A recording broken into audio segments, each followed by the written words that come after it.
Welcome to Mythology Monday. Today's myth is the Goblin. The Goblin is originally a European monster.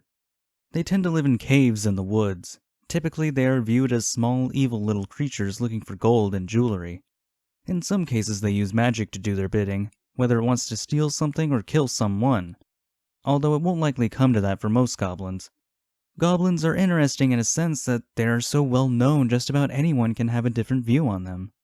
Much like people, goblins are very unique while keeping the same basic idea. Generally, when I say goblin, I would assume you would be thinking of a small, green, ugly creature. And you wouldn't be wrong. However, there are plenty of different goblins out there. A trow is a fairy-like goblin that loves music and, well, kidnapping musicians. At one point this would be the small green creature, but with the other pronunciation drow, also known as a dark elf, which is a subgroup of elves, which is a completely different thing while simultaneously being similar depending on how you look at it, it becomes a bit more muddled. Another type that people typically think of is a kobold sprite. If kobolds live in mines or such, they will appear as ugly, vile creatures. But if they live in a home, they will have peasant clothes. If they live on a ship, they will wear sailor outfits and even smoke pipes. They even do chores for you, but if they are insulted or neglected, they will play horribly dangerous tricks.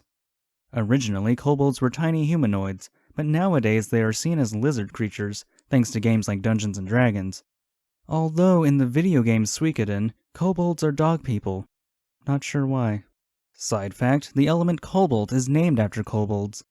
Medieval miners thought kobold sprites were the reason behind koboldite, which is a poisonous ore that pollutes other mined elements. Lastly, the name goblin might come from kobolds as well.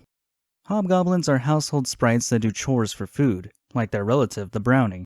Although brownies are a lot nicer that view their payments as gifts. If their gift is called a payment, or if their duty is being abused by the house owner, they will simply leave. The hobgoblin is a lot more mischievous. They tend to play practical jokes that can sometimes be dangerous. If you give a hobgoblin clothing, it will leave the household. Does this sound familiar? It should. In Harry Potter, if a house elf is given clothing by their master, they are relieved of their duty and then become free. This is probably where that comes from. The knocker is another practical joker. They received their name from miners. There is a certain knocking sound before a cave-in. Many believe these creatures sabotaged the caves, and the knocking was them creating a cave-in. Others gave them the benefit of the doubt, and believed they were knocking to warn miners of a cave-in. A boogie or bogey is a tricky one. Sometimes they are seen as giant, dark, frightening creatures which are also known as boggarts or boogeymen. Or they can be viewed as unbelievably small. It's quite confusing. This is where we stop with the small humanoid goblins and get into weirder territory. A tengu is a Japanese goblin. Now the name comes from a Chinese dog demon, but they are typically viewed as red birds. Their long beak transformed into a human-like nose, although ridiculously long.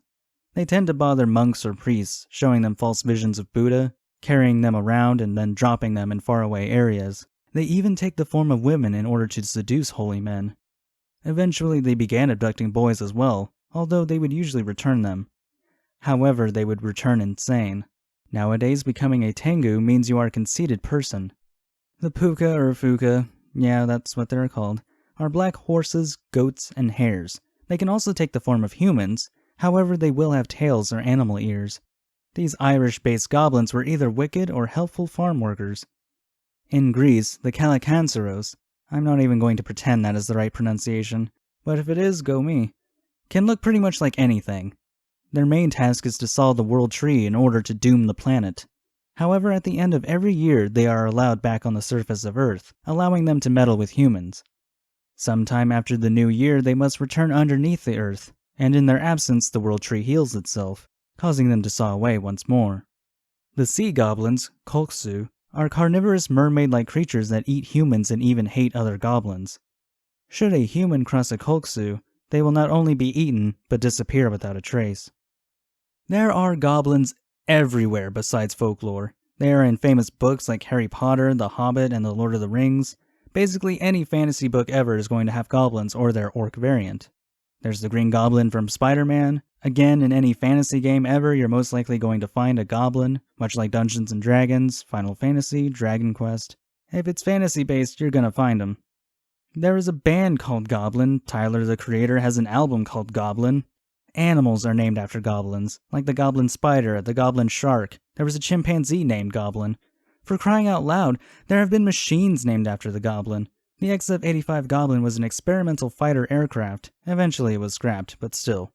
The Haviland Goblin was an early turbojet engine.